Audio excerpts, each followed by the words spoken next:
Good. We're this way. We're here for. Down with this, Patrick? Hi, everyone. It's so great to see you on this last day of summer. Such beautiful weather.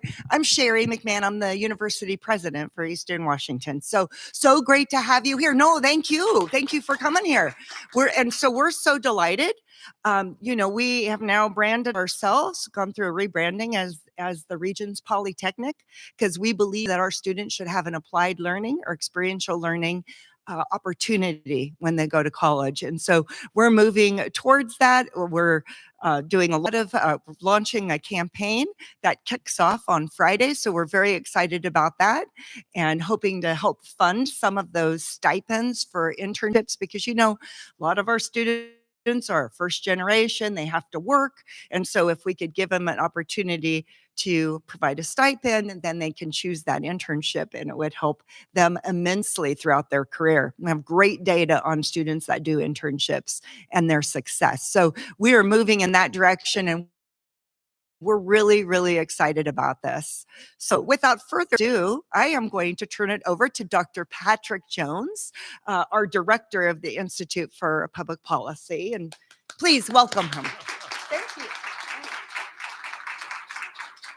Thank you, President McMahan. Again, I head up the unit called the Institute for Public Policy and Economics. And for the last few months, we have been teaming up with us to present this series on business leadership and entrepreneurship in the Spokane area. Last spring, we had 3 talks. This fall, we'll have 2. The second one you'll see here shortly when we break on November 13th. So in the spring, we hope to continue this and bring even more, because there's a lot of talent in this community in entrepreneurship and business leadership. And I think it's one of our roles at the university to highlight that and show it off. We do a lot of the work ourselves here during this series, but we do get financial assistance. And I want you to, if you wouldn't mind, Washington Trust Bank. Is there anybody from the bank here today? Give them a round of applause in absentia. So we have just some minor goals for these projects. And they are, first of all, to listen to a Spokane business person who has had a career ahead of, behind him or her, and tell us what they do, how they got there, and what they're looking for actually from Eastern students or college graduates in general. Second is to be inspired by their stories. And I've heard tonight's speaker enough to know that I think that will happen. So I look forward to having some inspiration leave the room when you go to your classes as students. And then finally, just to have some fun. We want you to, this is a small enough setting that you should feel, I hope, at ease talking to a speaker, raising your hand if you've got questions, which we'll get into in just a sec. And then, of course, we're going to have food and drink as soon as we break. So for you students, we're allowing a half hour for dinner. Hopefully that's enough. So we're going to have the talk. We're going to have Q&A moderated by Dr. Habib. Would you raise your hand? There he is. Okay. Dr. Habib Islam, who is our entrepreneurship professor. And then again, we'll end up with a little social hour. So I'd just like to, before I move to the introduction of our speaker, just acknowledge that we have a new dean with us tonight. And Dean, would you please stand up? Osman Ostergut. There he is. Okay. So he is head of the College of Professional Programs, which includes the business school. And I hope you'll have a chance to talk with him after the session. All right, on to the speaker, the main event. Charlotte Nemec is the president and CEO of Canopy Credit Union of Spokane. She's held that position since 2018, and has actually been at the credit union for quite a while, more than 2 decades, almost 3 decades. What I found interesting when I was looking at Charlotte's bio is that she's also an entrepreneur, which is not something, no apology to the bankers in the room, but the bankers don't do. In her spare time from running the credit union, she opened a spa in the Valley and ran the spa for over a decade. So I think, I don't know whether that's crazy or was, maybe you'll talk to us about just your experience as an entrepreneur in spas. In addition to her business pursuits, Charlotte has been very engaged in the community. Currently, she's the board chair at Greater Spokane, Inc., our Chamber of Commerce, as well as our Economic Development Council. She sits also on the boards of the Whitworth Institute for Leadership and the Go West Foundation.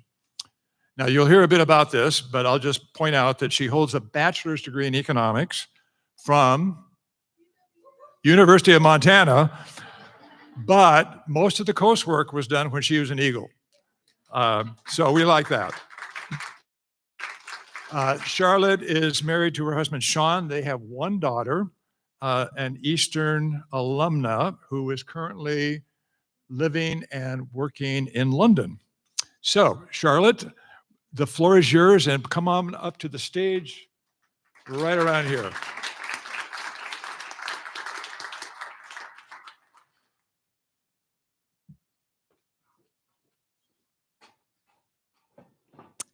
All right, is this thing on? All right. This is a little different format that I'm used to, like all these lights. Great. So thank you for having me. Well, there is one thing I am going to clarify. I'm actually EWU grad.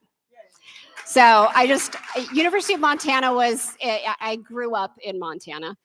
It is my home. It is my love. That is where I feel most at peace when I need time away to feel that I can gain my sanity back. I oftentimes will go to the cattle ranch where I was raised outside of a little town called Havre, Montana, which is in the very northern, about 10 miles from the Canadian border, central Montana. So I love EWU's opportunities they gave to me. And I'll tell you a little bit about the journey that I took from being a kid where, I don't know, how many of you have said to yourselves, what do I want to be when I grow up? Who do I want to be when I grow up? Yeah. And I remember thinking that many times. And of course, every adult asked me, what do you want to be when you grow up? Well, I never knew. I thought, oh, I'm going to be a nurse. Well, then I watched my grandfather nearly cut his pinky off and passed out immediately and knew, okay, I can't take blood. So human blood, that is. So being raised on a cattle ranch, I can take all sorts of animal blood and be fine with it. Today, I don't know that would be the case, but I went from that ranch to the University of Montana, where I spent a couple of years. And my mom eventually had moved over here to the Spokane area, and I took a summer between my sophomore and junior year to come over here and stay with her, and I worked. And I ended up really falling in love with the Spokane area, and I think I just needed a different venue. And so I took that time. I took a quarter off of school, and then I started at the community colleges because I could not afford, I was paying for school myself, and I could not afford the out-of-state tuition that it would have required me to do. So I went to SEC until I was able to get in-state tuition, qualify for in-state tuition, and that's when I transferred to Eastern. And that relationship between the community colleges and Eastern Washington back in the early 90s was very strong, and I think it still is today, if I'm not mistaken. And that transition was the best thing I ever did because it gave me the opportunity to finish school, literally finish school, having taken a quarter off. I still finished school in 4 years. And I attribute that to the Eastern Washington University structure and how they made it possible for me to do that. So I really give a ton of credit to the EWU crew. I had some of the best professors, and I know I've talked to Dr. Jones about this before, but I had 2 amazing professors that I attribute to really changing the trajectory of my career and my life. And the way they approached my attitude towards what do I want to do where I grow up was to ask me questions, not tell me anything. They asked me questions about what I enjoyed doing. And at the time, Eastern had an emphasis in labor. When you got an econ degree, you could choose your emphasis, and I chose labor because I like the people side, but I also like the numbers side. Still not really understanding what I wanted to do. But when I graduated, I actually had internships. And those internships I did in HR. And I did in a labor. I worked for the Washington State Council of County and City Employees. So I got both the public sector and the private sector view of HR. And I tried to find a job. And it was HR at that time was called personnel management. So it was much more of a clerical kind of role. And none of the jobs really felt right to me. So I ended up taking a job with Ford Motor Credit. And Ford Motor Credit gave me great opportunities to learn and grow. And my econ degree really applied in that job because I ended up becoming part of what they called their wholesale audit department. And that wholesale audit department watched the economic impact of what was happening with dealerships being able to sell their autos and us being able to collect on the financing we had done. So it gave me an introduction into the finance world. So fast forward, I ended up staying there for quite a few years. And in order to move up at Ford Credit, you had to leave Spokane. You had to go to Detroit, really, in order to move up. And I was not willing to make that move. And I had met my husband. So Sean and I have been married for 30 years and very committed to having us stay here because he was fully entrenched in Spokane already. So ended up a couple of years later having an HR job open up for me. I only spent a year in that job before I found the credit union job. And this is a really interesting position, and I wish more people had an opportunity to do what I did. The job that I was hired to do, I worked for 4 different credit unions at the same time. So I worked for STCU, Spokane Federal Credit Union, United Health Services Credit Union, at the time Spokane Postal Credit Union.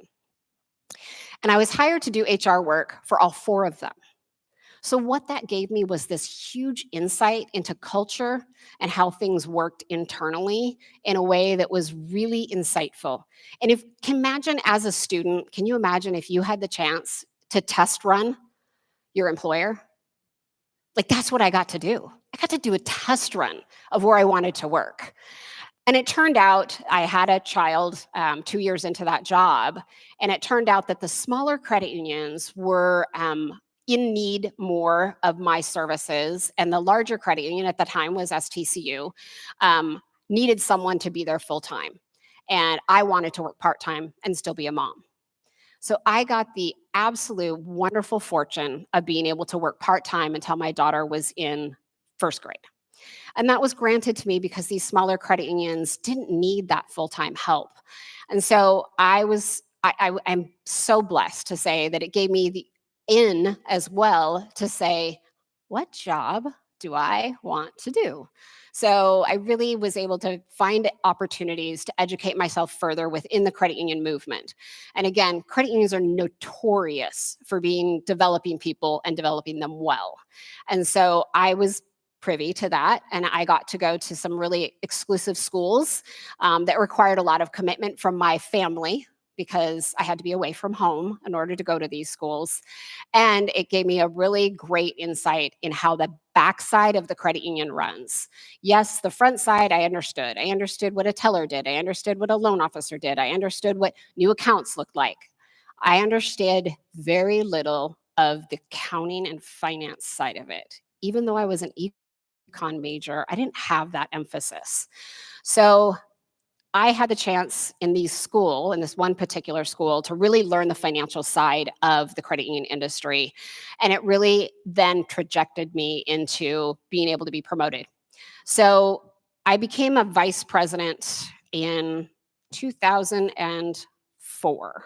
I had just finished the school, and a full-time position came open as the vice president of administration for, at the time, the name of the credit union was Spokane Federal Credit Union, now called Canopy. That was a huge stretch for me.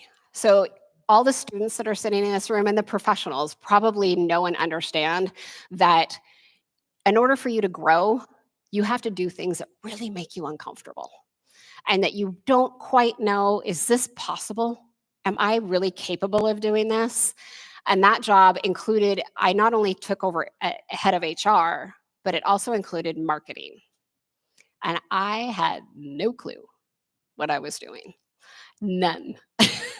And I remember the first marketing meeting I sat in with the marketing director, and we had just two people, marketing director and a graphic designer. And I just was completely honest. I said, well, you guys, I'm here, but you guys know the job, I don't. So you're going to have to help me understand what we're doing and what you think is the best way to go. And I empowered them to make the decisions with me being educated along the way to help back those decisions. So that was kind of my introduction into the marketing world, where I had no experience whatsoever. And then we fast forward, I did that job for 14 years and I loved it. I loved everything about it. I loved the people side of it. I loved the marketing side of it. We finally started doing some PR. We were really getting more involved in our community. It was a great, great job. I had an opportunity to hire a young woman that had worked with me at STCU, and she had taken a break from working for a while. And she was the catalyst behind what ended up becoming the new name of Spokane Federal Credit Union. And I'll tell you about that story in a minute. So I have to make sure that I give credit where credit is due. I had an immense number of mentors, both inside the credit union and outside the credit union. People that were willing to help guide me. So I always say there's a difference between your allies and your confidants. I had allies inside the credit union, people that trusted me, people that would come alongside me and push an initiative forward to help move things forward. But I had confidants outside of the credit union. And that was the key, I believe, to my success, because they were willing to be brutally honest with me and have continued to be when I'm messing up. And I actually have a board member in here right now, and I consider her a confidant, somebody that I can come to with some really confidential information. And I can tell her how I think I want to accomplish this. And she can look at me and say, maybe not the best move. Let's talk about it a different way. And it's in a way that helps me be a better leader, but also in a way that's care and concern, but not somebody that's just giving me lip service. And Barbara G., thank you for all that you do for me personally, as well as the credit union. If you don't have people like that in your life, it'll be really difficult to get ahead, in my opinion, and from my experience. So in 2004, after I took that VP position, I just continued to try to do something what I call being an impact player. And for those of you that are students in here, an impact player is someone that anticipates needs, that is willing to do stuff that you don't know how to do, but you're willing to tackle it and take it on. And you're willing to say yes to things that maybe other people are like, I already have a lot on my plate. I always had a lot on my plate, but I wanted to learn. So when you're an impact player, you're looked to then to help make the bigger decisions. And when you're looked to make the bigger decisions, you eventually start getting trusted more with information and knowledge that will help you move up in your organization. So by the time the current CEO, who again, she was an amazing ally to me, like I cannot say enough great things about Susan as far as the way she was empowered me in a lot of ways and gave me more responsibility, but I asked for it. I always asked for it. I would go to her office and I would say, what can I take off your plate today? What is something that's on your plate that's really bugging you that you can't seem to get done? And she handed me project after project after project. I remember where I went to her though. This is a lesson that I learned. I maybe pushed a little too hard. And I said, hey, I've noticed that the collection team is kind of floundering. Like, it's not really looking good. Numbers are not great. I'm thinking I should take that over. And she's like, okay, well, let's talk to the current VP about that. Hadn't thought that far ahead, how offensive that might be. So that one I didn't get. That one I was definitely put back in my place and told to kind of stay in my lane. And that happens. Those setbacks are what make you want to do more and be more. And I didn't give up. I just was like, well, okay, but I'm telling you, it's not looking good. I mean, you're making a bad mistake. It turned out just fine, obviously, but I thought I knew everything in a lot of instances, and I know I don't. And I learned that sometimes the hard way. So the other thing that happened during that time when I was really trying hard to learn and grow was that I also always was looking at the numbers. I was constantly in the CFO's office. Poor Joe. He probably thought, if this woman would just leave me alone, I could get something done. But I would go and say, okay, remind me why this number is going down. What's happening with that? That ratio I know is important. I also started getting involved with our regulator and being the one that was the main point of contact for our regulator. Again, I had a leader who was willing to empower me and willing to give me opportunities. Not every employer is willing to do that. And that can be really challenging. So how do you continue to navigate and learn, even if you maybe have a leader that doesn't want to give you more and help you learn more? There's got to be other avenues. And I am just speaking to the students here, and that try to find those avenues that when one door closes, another should open, and try to find that open door. Don't give up when you get a no, when you want to learn more. So during this time as a vice president, Dr. Jones touched on this, I, in all my infinite wisdom, decided, hey, I think I want to start my own business. Let's see how this works. My husband worked in law enforcement. He was going to be eligible for retirement. I think at that time we were 10 years out. And we were thinking, okay, so by the time you retire, this could be augmenting his retirement income. Seems brilliant, right? So we started this spa. And it wasn't your traditional day spa. It was something that was called a Contempo spa. And this spa, thinking back on it, I think, what was I doing? It was a part of a franchise because I knew I was not an entrepreneur. And I had read some information that said if you don't have a lot of experience being an entrepreneur, this might be a good way to dip your toe into being an entrepreneur. You kind of have a safety net, someone that does your marketing, someone that's got the systems in place, et cetera. So we opened this spa. And my husband at the time said, I can do this. Like, I'll run it. Okay. If anybody has ever known a police officer and you say police officer and spa, yeah, not a good thing. And on top of it, he's 6'5". So imagine a bunch of ladies in a spa running around with robes on and the 6'5" dude is standing around. No, it just didn't work the way the vision kind of was initially. So I ended up, during the time that I was a vice president, for 9 of the years that I was a vice president, I was also running this spa. Hindsight, at the time, I thought I was in a living hell because it was 2 full-time jobs. So I worked every weekend. I worked most evenings. I was leading, a spa manager. I was inspecting for cleanliness. I was doing the numbers. I was doing the marketing. I was doing the booths. It was a lot. And actually, I think Eldana might remember that because she was Valley Chamber at the time, and I was very involved in the Valley Chamber as part of that. But what it did for me is it helped me understand what I loved, what I didn't love, but it gave me the experience of being an entrepreneur, which means you're in charge of everything and there's no one else to blame it on. It's all you, all the time. So that experience helped me when in 2017, the CEO of the credit union said, I'm going to retire. Here's my 1-year notice.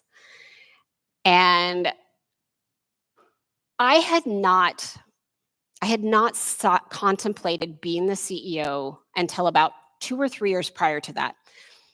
And no coincidence here, that 2 or 3 years prior to that was about the time that I asked to take over that collection department. And I was told no. And I thought, well, let's see about that. So kind of got myself into a situation where I thought, I think this credit union has more oomph behind it than we're taking advantage of. And so I kept watching how things were going and looking at the numbers, very conscientious of the numbers. We had not grown in membership in over 15 years. Our loans were great until about a year before the CEO gave her notice, and they had gone completely down compared to what we normally would. We had grown very incrementally in deposits. So in assets, we had grown very incrementally, just a very small 2-3% every year. But again, we weren't gaining new members. And the competition was continuing to get fiercer and fiercer. So when I eventually said, I think I'm going to throw my hat in the ring for this CEO job, I had in my head a very clear vision of what I thought this credit union could be for this community. I knew that there were a lot of other credit unions doing great things in our community. And to go head to head with the bigger credit unions was going to be really challenging, let alone you talk about the banks and the watch trusts of the world that also are filling a niche in this community. So I had this vision of what it could be. And so when I applied and the board interviewed me, I was able to articulate both a vision and values that I felt this credit union could have that was different from what everybody else was doing. And I also was able to articulate the numbers. And again, Joe, he, bless his heart, he sat down with me before my interview. I said, here's what I'm thinking. Here's where I think these ratios should be in the ideal situation. And we practiced and practiced me presenting these numbers so that when I did interview, I knew what I was talking about and I could articulate exactly how we were going to reach those numbers. So apparently I did a good enough job to have gotten the job. And then I kind of paused and thought, what have I done?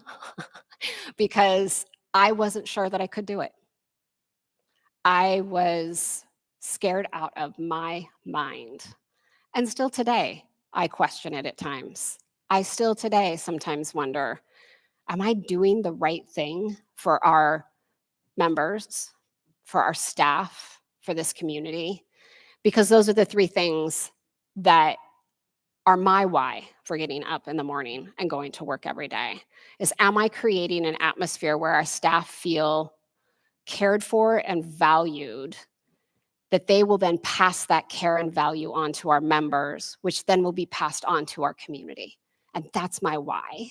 And I had to keep reminding myself, and I still do today, why I get out of bed every morning. Because otherwise, I don't know that I could have made it through and continue to make it through some really hard times. So the credit union decided early on in my role as CEO, actually, it was even before I transitioned to CEO, which I will give a huge prop again to the former CEO. She gave a 1-year notice. Who gives a 1-year notice? Like, that's insane. But the board was bound to determine they were going to fill that role. So she gave her notice in, I think, at the June board meeting. By August, they wanted to do interviews. And I'm thinking to myself, she's not even leaving until June 30th of 2018. And we're at August of 2017. Okay, I just have to trust the process. And I did. And they told me that I got the job in September of 2017. They called me, I was at a conference, and they said, we wanted to let you know that we've decided to hire you. But you can't tell anybody. I literally had to keep it quiet. Couldn't tell anybody. I told my husband, but I couldn't tell anybody. I couldn't tell the staff at the credit union. I couldn't tell my dearest friends, like people that I would have loved to have shared my news with. But we did a whole staff announcement finally in November because the CEO was going out for surgery. And so she would be gone for half of November and all of December, part of January. So she at that time named me an executive vice president and kind of empowered me to do the decision-making while she was gone for her surgery. But imagine that you're kind of given all of the responsibility, but none of the authority. That's kind of what it felt like for about 8 months. And again, credit to her. I think under circumstances with 2 different people, this could have been a huge disaster. But I came to her and said, we need a branch. our members have been asking for a branch in the Valley for as long as I have worked here. And that by this time, it's 23 years. They've been asking for a branch. We need to increase membership. We've got to come up with a strategy. And a branch at least will get us some exposure out in the Valley where we need it. So we did the research. I found a location. Again, I am not the CEO yet. I had to have the board sign a special document that I could sign, the real estate document, to buy the property in the Valley. And so I signed the document, still not the CEO, and we started construction in 2018 for the Valley branch. And when when the architects presented us with the I don't know, what do they call it? The pretty picture. It was just a pretty picture. It wasn't like the architectural true drawings. It's just a really pretty picture of what the branch could look like externally. We were so excited. Mind you, this credit union had never had a branch except for like a shared branch that they did jointly. So we'd never had our own. And so, oh my gosh, the leadership team was on cloud 9. And I was on cloud 9. I'm like, yeah, look at me go. Made my first big decision. We're going to have a branch now, and look at how cool it's going to look. And that marketing person that I told you about that really was the brains behind the Canopy brand today came to me, and she casually leaned her shoulder against my office door and she said, "Can I lean in?" I don't know about the rest of you that are already leaders, but when someone says that to you, you're like, oh boy, here it comes. So I really try to create an atmosphere with my team where they can lean in with me. And so I said, sure, have a chair. She said, "Are you going to really put Spokane Federal Credit Union across the front of that beautiful new building?" I was like, oh, yeesh, I can't think of everything. And I couldn't. And thank goodness for her, because I said, you know what? That would look really bad. It doesn't fit who we are anyway. So she said permission to start a name change. And I said, let's go. We got to get the board's approval. So we did that, and she off and running. In 9 months, she pulled off a name change and all the material and all of the education and everything that had to go with it. It was a feat that I could not believe she did. During that time, we also became what's called a Community Development Financial Institution, so a CDFI. And as a CDFI, it is a designation that is given by the United States Treasury Department. And what it is it says that this credit union or this institution, because there are CDFIs that are not credit unions as well, SNAP happens to be locally CDFI. What it says is we qualify to be a community development financial institution because 60% of our loan dollars and 60% of the number of loans that we do go to underserved communities, goes to those communities that struggle to have build financial wealth. So we qualified to be a CDFI and started the rebrand process. And the reason we chose the name Canopy, the reason that stood out for us was because what we rebranded to was to be that credit union that provides shelter and protection to those in our community who can least afford to have a loan or can least afford to live day to day. And we want to help those people on their financial journey to financial success. And that was where we could grab a hold of something and say, okay, this is something no one else in our community is doing. How can we reach these people and how can we make an impact? Because I truly believe to my core that if we create an opportunity for people to know how to manage their money and know how to live within their means, we are creating a better community. They are less strain on the resources in our community, and they're able to then live in a way that's dignified for themselves, and they don't have to take advantage of all the resources that are generously given to us through our government agencies. So Canopy's vision is to create a happier and healthier community through financial inclusion. And we did all of that in the first 2 years that I was CEO. We became a CDFI. We built our first branch. We were on our way to building our third branch. And we really had solidified a brand about who we were and how we were going to differentiate. And we have some of the most amazing relationships and partnerships with fulfilling that brand. So a lot of nonprofits in our community we partner with, but we also partner with other financial institutions. We talked about WaTrust. We have a partnership with Washington Trust where we are the grantors. They give us the funds, and then we grant that money out to Lumen High School. And Lumen High School then gives their students opportunities to build their savings account. So we have a matching savings program for those. Lumen, if those of you not familiar, Lumen High School is a charter high school. Actually, I don't believe it's called charter. I don't know what the term is, but it is a high school that is privatized, that is only for people that have parents that are teen parents. And so these teens are now getting the financial education via Canopy and help from Washington Trust. We also partner with BECU in helping to find those opportunities where maybe we can say, hey, you guys are not able to do something for that person. Let us help do that. And when you have those synergies and those partnerships, that's where the success comes, because none of us are in this alone. And I believe that's a big part of why our community in Spokane, I believe that's why we're as successful as we are, and that we can solve these big problems. And I love being a part of this community, even though I'm a Montana girl. I love Spokane. It is my adopted home, and I love it very much. So my journey then hasn't always been sunshine and roses. That first 3 years, a little bit of even with COVID, because COVID happened in there, there's some really hard times.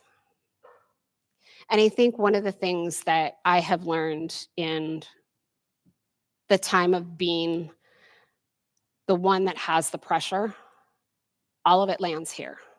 Like in the end, yes, I have a board of directors, but the work that has to get done, if it's not getting done, it lands here. And that came to full light in 2023.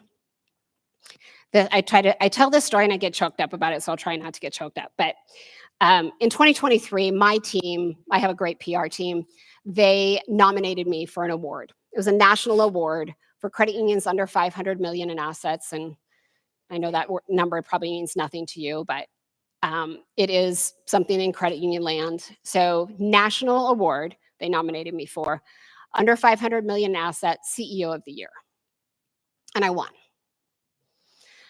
I didn't know anything about this. So I came back from, my daughter had just graduated, done her graduation from the University College London. We were over in the UK and Italy celebrating her graduation. We had been gone for 2 weeks.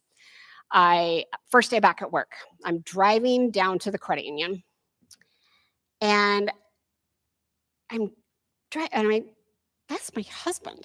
What is my husband doing on the street, like right by the credit union? So I roll down my window. I'm like, hey, what are you doing? And the look on his face,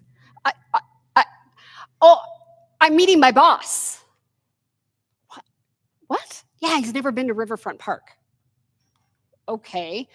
I pull up into my parking spot. It happens to be near the employee entrance. And I see one of my board members going into our downstairs, which is where our boardroom is. And I thought to myself, oh my God, I've been fired. And no one has told me. Art is here and I've been fired. Like that's what's going through my head. So I get out of my car and one of our team members was going into the employee entrance. I'm like, hey, I saw you let Art into that door. Did he say why he was here? And he said, yeah, I was supposed to be here for a meeting. I'm like, oh God, I'm being fired. I could care less what my husband's doing right now. Like I could care less what you were up there doing because now I'm panicking. So I'm like, okay, I'm just going to go down there. So I march myself downstairs and I walk in this boardroom door and there's a bunch of our board members and a bunch of my team members with a big sign that says, congratulations, CEO of the year. So I ruined the surprise. So it was so great. My team was amazing. The board was amazing. We took pictures, we celebrated. It was fantastic. No sooner did I get that award, walked into a leadership meeting. the executive leadership team meeting, which we always had at Mondays at 9, and sit down, and I'm told that between the time that I left and that day, the numbers had come in for June finalized. And we had taken bigger losses than we had ever taken in loans, meaning that people weren't able to pay their bills. And so we were having to do charge-offs that were higher than we had seen. And I don't know if historically higher than, but in my time at the credit union, higher than we had seen. And when that happens at a financial institution, you rapidly see those key ratios that I was talking about decline because you're not making money. Your net income is gone. You have your reserves. That's what those are there for. It's like your savings account. But it was the highest high to the lowest low. And it was at that time that I really thought, man, where did I go wrong? How did I not see this coming? And what are we going to do? How are we going to come out of this? And the lesson that I learned in that, first of all, don't freak out. But the lesson I learned is to have faith in myself. I didn't get us to the point that we were at that time to have me all of a sudden just give up on myself, let alone give up on my team. And we put a game plan together on how we were going to recover. And part of that was cutting expenses. Because if you're down in income, you got to cut expenses. Hardest time in my life. The hardest career choices that I have ever had to make was to know that I was going to have to lay off people. Never had happened in, again, the history of me being at the credit union. And these are people that I care about, people that have worked at the credit union for years. And I couldn't rely on anybody else to make that decision. That had to come from me. It had to ultimately, yes, I took recommendations, yes, I sought input, but ultimately it was me who had to decide whose life was going to be impacted so that we could correct and go back to being financially thriving. And I made those decisions. And I personally, and again, my HR background helped me in this tremendously because I'm the one that delivered the news to every single person. Those 5 people talked to me face to face about why they were being laid off.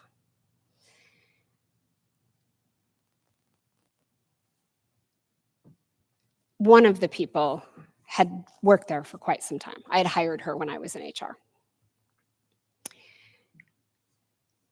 And I knew that I had done something right in my life. And as a leader, when I told her, she cried and she cried and she begged. And then she finally started having kind of this realization that this was happening. We talked through the hows of it, her severance package. We talked through how she might be able to do family leave because her husband was ill anyway, and this would work better for her. And we talked through all the details, like the logistics of it. And she kind of came to a point where she was no longer hiccup crying. And I said, are you good? Like, do you want me to walk you to your car? How do you want to do this? And she said, I'm going to leave, but can I come back later to clean out my office? And I said, of course. And she said, I need you to know something. I still love you. And when you can have an employee that you have worked alongside and you're having to make this hard decision, say that to you, you know that you've done something right. And that lesson that I learned then is to keep leading with my heart, with humanity, to make sure that we can get out of this tough time. And we're there. We're on the trajectory back out of the tough time. And it's not that our members still don't struggle, but we've done a good job of controlling expenses and building income opportunities, and we're right back where we need to be.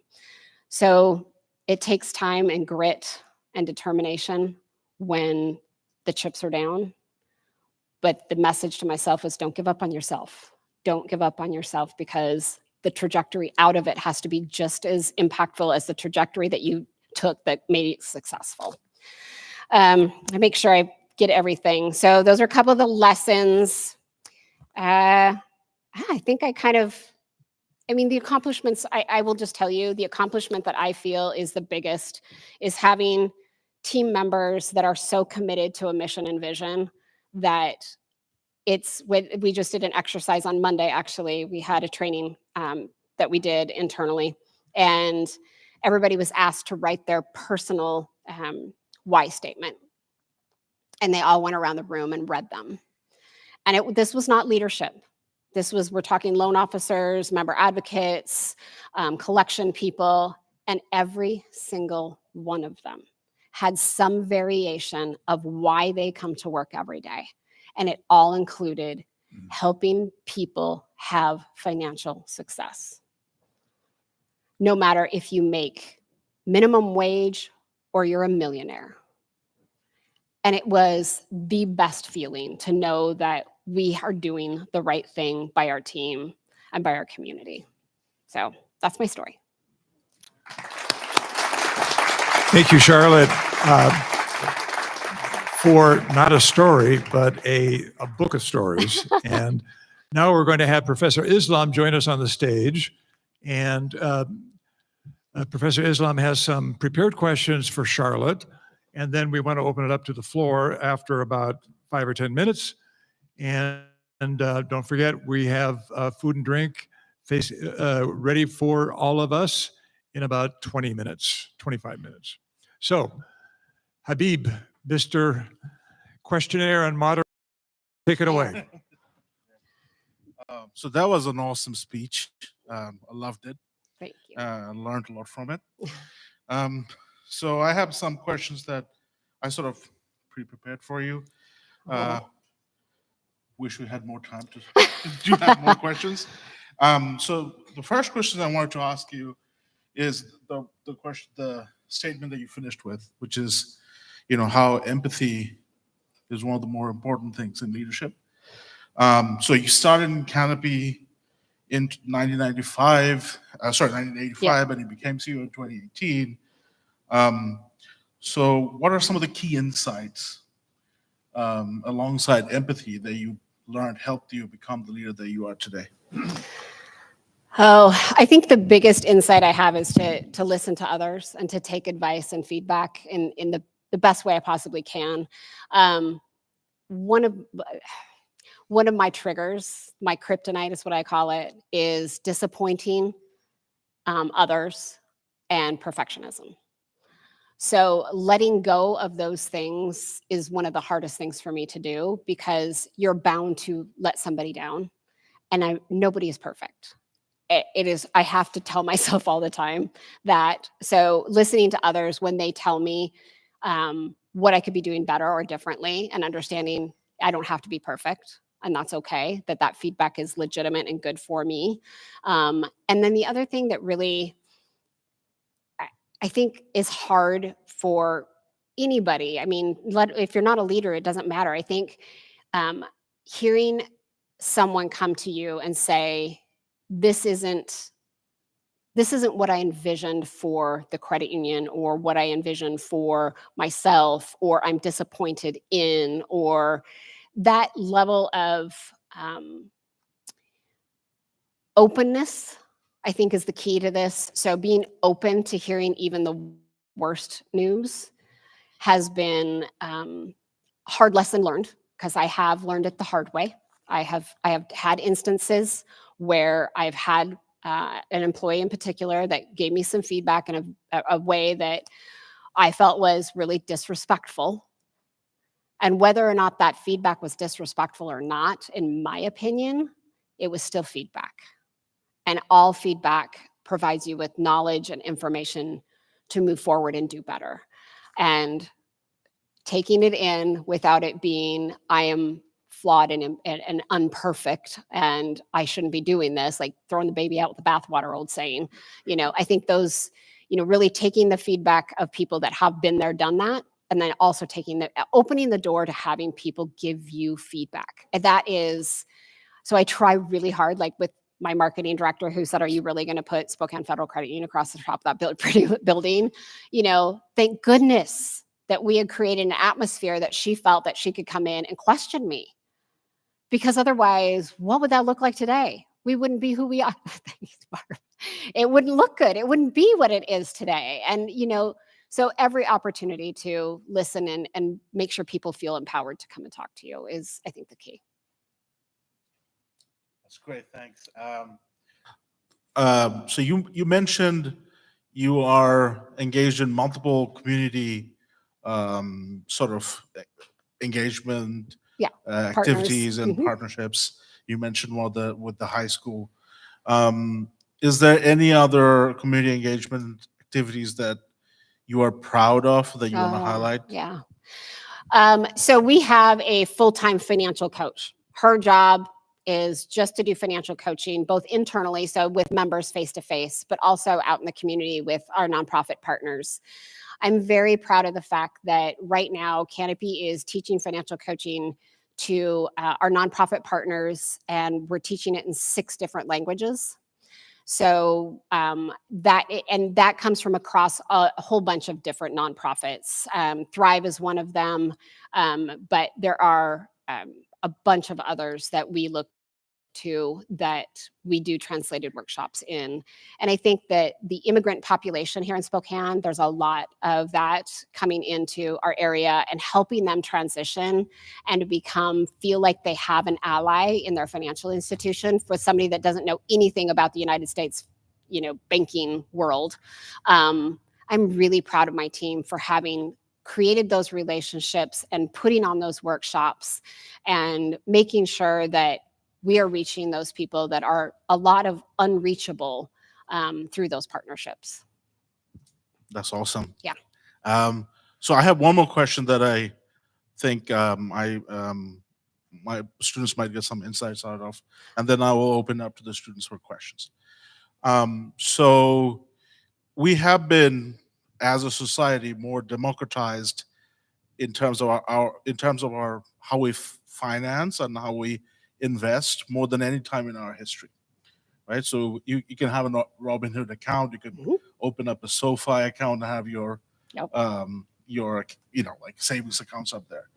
So how do you compete in this ultra like super fintech driven, where technologies like peer-to-peer lending, Bitcoin is dominating the financial industry?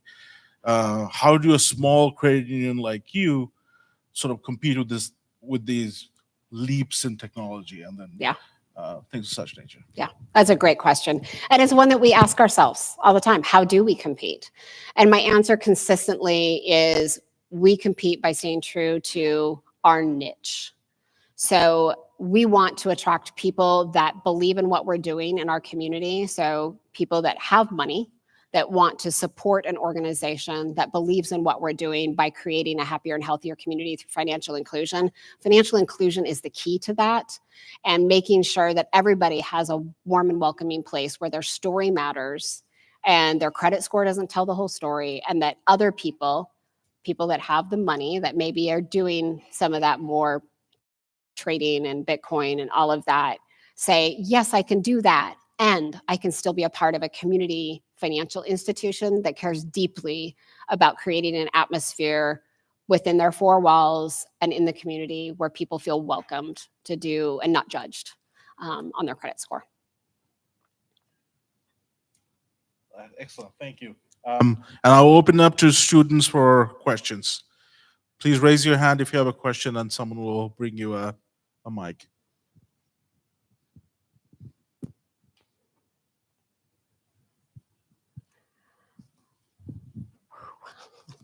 Oh, cheater. I'm not a student, but I have a question for you. Okay. So firstly, thank you so much. That was just tremendous. I really want to thank you for just sharing the details of your journey. I think the summary is easily read. The details are so important. You're running a successful financial institution with an HR background. Can you comment if that is a competitive advantage for you? So you can see executives in banks being from a finance background, something numerical. You are perhaps a little different. And I see that as an advantage. I see that as you're working with, you have to motivate people. It's people that make you successful. Yeah. You have that background. Do you feel that that's been an advantage for you? Absolutely. It's funny you bring that up, Rosella, because I'm actually doing a talk next week on HR to the corner office. And it is really focused on the importance of how do we get more HR people into that CEO role. I do believe that anytime that you understand the people side of business, whether that be your customers, your employees, all of it, you understand the people side of it. And HR does such a great job of helping us learn more about the people, the EQ side of what people are doing, that you're creating a stronger leader that way. And I believe it has been an advantage for me for sure. Not to say, and again, and I tell HR people this all the time, you cannot negate the importance of understanding the financials, of understanding what makes success in your industry. And I think that is sometimes the part that HR people get put into a slot and not given that opportunity. And I think being a part of a smaller organization like I was, that I was able to be exposed. I just had to walk around the corner to go talk to my CFO. I didn't have to go to another building. I didn't have to go to another city. I was right there. And so I think that advantage can only be there if the HR person is really willing to dig in and learn the other parts of what makes the organization successful. So was the transition from HR to finance, was it pretty smooth for you, or was it a little rough in between? Because I wasn't thrust into the position without having, I had time. So I went to schools, I learned, I did it step by step by step. I didn't wait until, oh my gosh, I think I might want to apply for the CEO job. I guess I should start learning, right? I was doing that all along the way. And honestly, I will tell you, I really did not think that I was going to apply for the CEO job. I remember my husband asking me, so what's the next step? Are you going to, try to go for Susan's job? And I was like, I don't know. I'm just trying to do the best job I can do in the job I'm in. And I really focused on just learning as much as I could. And like I said, it was about 2 or 3 years prior to her announcing her retirement that I finally was like, maybe I should consider that. So it wasn't my goal. My goal was to be the best I could be in that job and to learn as much about the industry as I could. Yeah. Hi, I'm a student here at EWU and have a question for you. I know you mentioned a lot about goals and what you have achieved so far from owning a business, running a credit union. Well, now my question for you is, what is your end goal? If you have that in mind. What's my what? End goal. Eventually, what My end what is goal? your biggest goal in What? life that you want? My end goal? Yeah. Okay. What's my end goal? Oh gosh. Is there an end goal? Is there really an end goal? I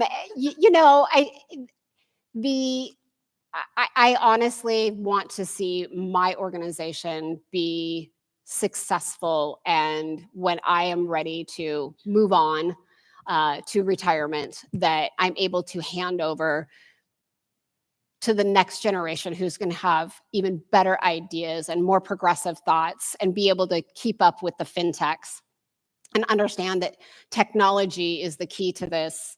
My end goal is to make sure that I leave this organization better off than I found it, and to create atmosphere for employees who feel like we are capable and able to take this on. Sayonara, Charlotte. Good luck. Have a great retirement.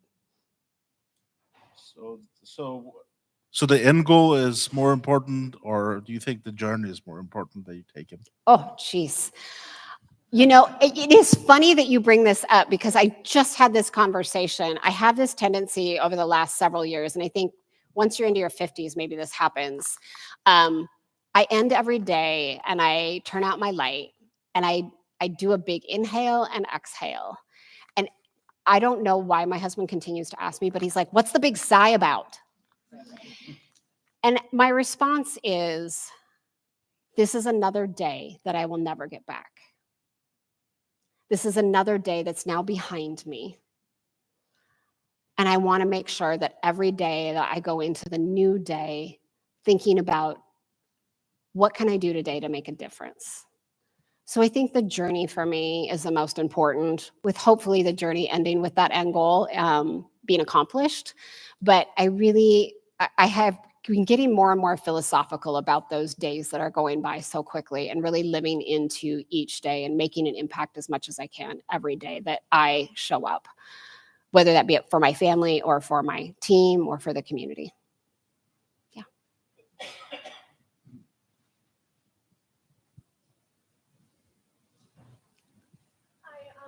my name's Hunter, and I'm a finance student here at Eastern. Oh, thank you. And yeah, so once I graduate this spring, I want to get into banking. I worked at Washington Trust Bank last summer, and it was awesome.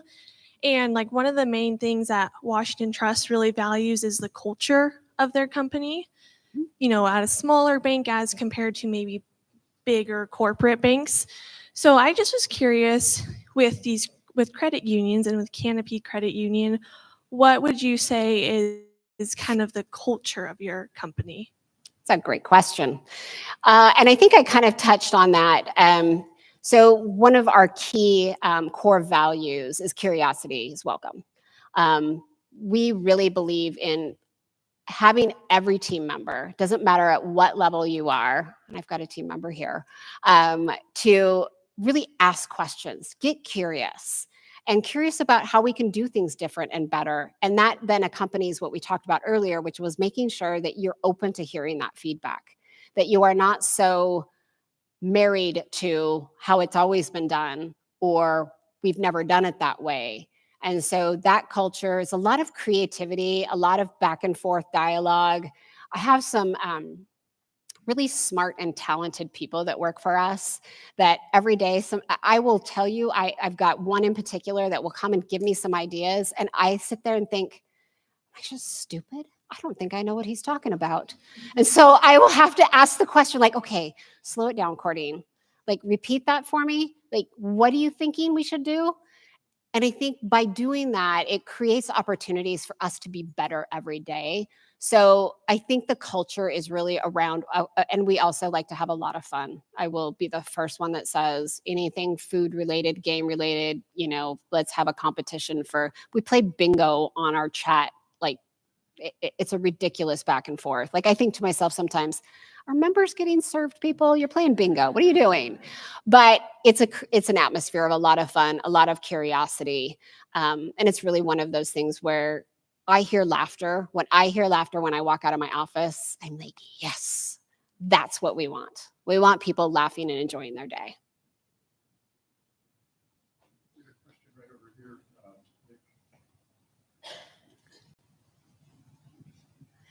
Hi, I'm Victoria. I'm an accounting and business major. And I was just wondering, I've been told to work as if your name was on the building. Is that too vain to be sustainable enough to go to go from, entry level to CEO of a job? Yeah, what I tell my team is you're the owner of your area, of your job, of your members. Act like you own this. And if you act like you own it, you'll put your heart and soul into making sure it's successful. And sometimes it's harder. And going back to culture, you have to have a culture that allows people to take ownership, and that you're not being told, just do what I tell you to do. Don't ask me questions. Go to A, go to Z, and you're done. See you later. If you don't have a culture that encourages that curiosity and how do I make my job better and own my job, then you're not going to be able to do that. But I absolutely love the idea of, yeah, act like your name's on the building. Go for it. And I always tell people, want my job. Please want my job. I'm all about it. Yeah. But if I don't provide an atmosphere for them to feel comfortable wanting to, in expressing that they want that, then I'm not going to create what I want to create in my end goal. I like that. Name on the building. Do it.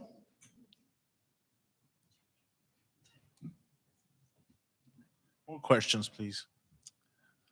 I think we're About time? yeah, about time, Okay. Professor Islam. Standing in the way So- of food, I think. Big round of applause again for Charlotte Nemec.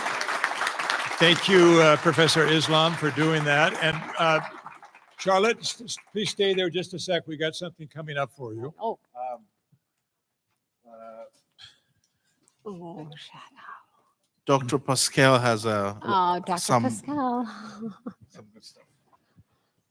I have to tell you, Charlotte, that's inspirational Oh, thank and you. motivating. Thank you. One of the things that I take away from this, and I wish our students will pay attention to this, don't be afraid to try and do what you think is right. And even if it doesn't work out, you can rationalize, you can say, hey, I did what I thought was best, and then learn from that. Yeah. So thank Yeah, you so very much. that's how you build grit. I will tell you right now, grit and resiliency are such a key element in moving forward in your any career. And making those mistakes and learning from them, that's how you build that. So we have a small token of our appreciation Cool. of your presentation Oh, to us. And I'd like to thank show that to you. Good to add. Oh my gosh. What it reads here, it says, oh, now it speaks.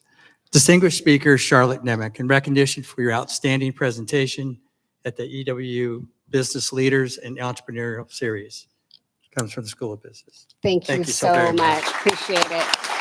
Thank you. I appreciate it. It was my honor. Thank you so much. Go Eagles.